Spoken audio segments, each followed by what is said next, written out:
नमस्कार, NMF news देख रहे हैं आप। मैं हूं आपके साथ अभिषेक पुंडी।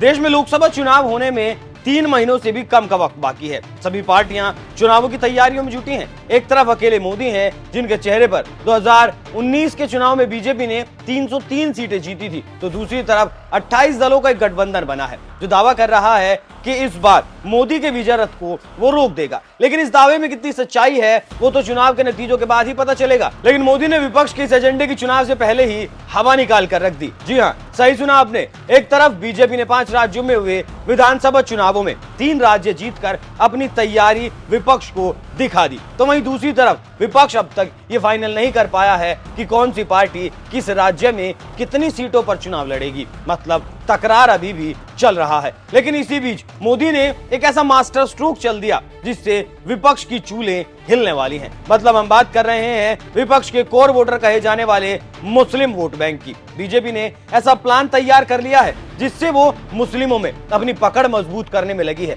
दरअसल बीजेपी ने यूपी में एक कैंपेन शुरू किया है जिसका नाम रखा गया है शुक्रिया मोदी भाईजान। ये बीजेपी का ऐसा हथियार है जिसके दम पर मोदी विपक्ष के कोर वोटर में भी सेंधमारी कर चुके हैं।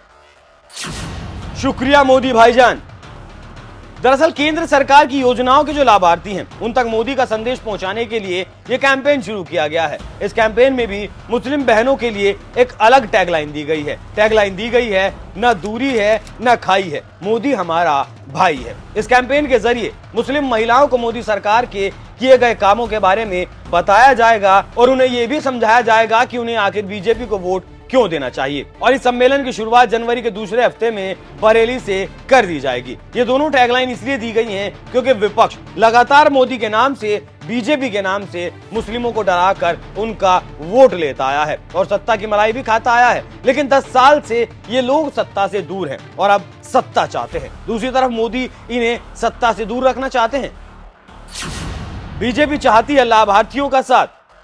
बीजेपी की जितनी भी गरीब कल्याणों की योजनाएं हैं उसमें उज्ज्वला योजना हो, प्रधानमंत्री आवास योजना, आयुष्मान भारत योजना, हज का कोटा बढ़ाया जाना, मुस्लिम बच्चों को छात्रवृत्ति देना और भी कई योजनाएं हैं जिसका लाभ सीधे तौर पर मुस्लिम समुदाय को मिल रहा है। तो बीजेपी का मानना है कि कम से कम उन परिवारों तक पहुंच बनाई जाए जिन परिवारों को लाभ मिला है और उन परिवारों के जरिए ही मुस्लिम समाज में पकड़ भी बनाई जा सकती है। बीजेपी ने विपक्ष के वोट बैंक में सेंधमारी तो कर ली और सेंधमारी में भी एक बात का खास ख्याल रखा गया है। इस कैंपेन में सीधा मुस्लिम महिलाओं तक पहुंचने का टारगेट रखा गया है और मुस्लिम महिलाओं को ही जोड़ने के लिए इस योजना का नाम शुक्रिया मोदी भाईजान रखा गया। साथ ही मोदी के इस कदम से विपक्षी भी बौखलाए हुए हैं।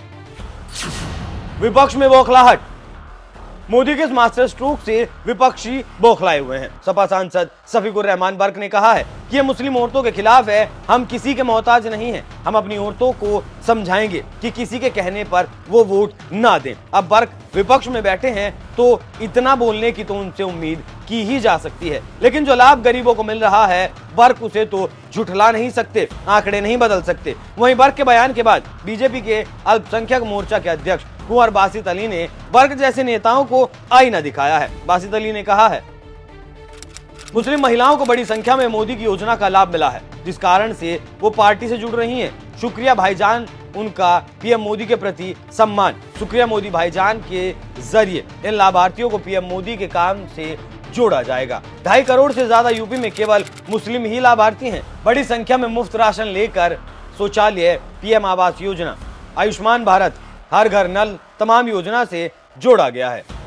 तो जैसा कि बासित अली का कहना है कि 2.5 करोड़ मुस्लिम अकेले यूपी में लाभार्थी हैं, तो देखना यह होगा कि यह 2.5 करोड़ का आंकड़ा वोटों में कितना तब्दील होता है। वैसे अगर देखा जाए तो मुसलमानों की जो तरक्की हो रही है वो तरक्की विपक्ष पचा नहीं पा रहा, क्योंकि उसने तो सिर्फ मुसलमानों का वोट लिया है, मुसलमान के उत्थान के बारे में कभी नहीं सोचा। लेकिन मोदी सरकार ने जमीन पर मुसलमानों के लिए काम किया है। मुस्लिम महिलाओं को उनका हक देने के लिए लड़ाई लड़ी है। 3 तलाक के दंश से मुस्लिम महिलाओं को मुक्ति दिलाई है। हलाला से मुस्लिम महिलाओं को आजाद कराया है और शायद कारण भी यही है कि बीजेपी ने इस बार यूपी में मिशन 80 लॉन्च कर दिया। अब आपको मोदी के इस कदम से विपक्ष पर कितना असर पड़ने वाला है वो भी बताते हैं। इसे उदाहरण से समझिए। याद करिए 2022 का यूपी विधानसभा चुनाव जिसमें प्रचारित किया गया कि यूपी का सारा मुस्लिम वोट अखिलेश यादव को मिल रहा है, लेकिन अखिलेश यादव मात्र 111 सीटें ही जीत सके। तो अगर ये मुस्लिम वोट भी खिसक गया तो लोकसभा में विपक्ष का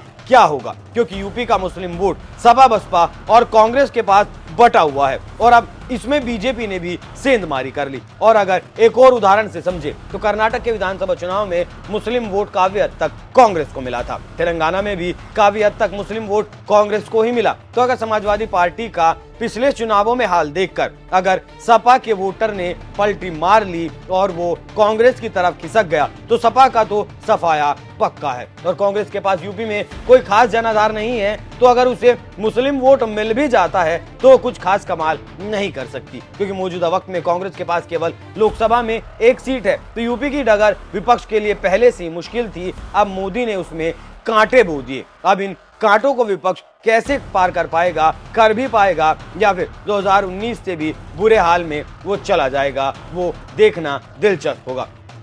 लेकिन आप मोदी के इस कदम पर क्या राय रखते हैं? अपनी राय हमें कमेंट कर जरूर बताएं। नमस्कार।